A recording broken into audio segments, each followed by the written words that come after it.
let's add in the right hand pattern.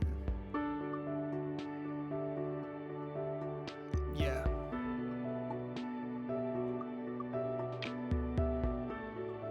Now that once slow, dead chord progression is full of life and movement, full of expression.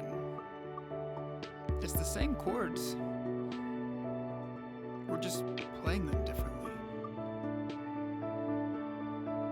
You can hear the alternate pattern in the left hand there. It still works really well. Let's start adding in some variations. Just go for it.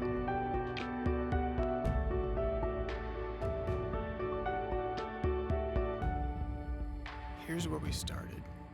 4 lonely chords.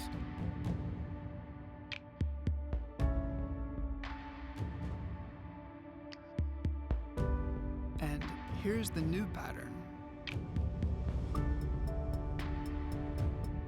I really like this.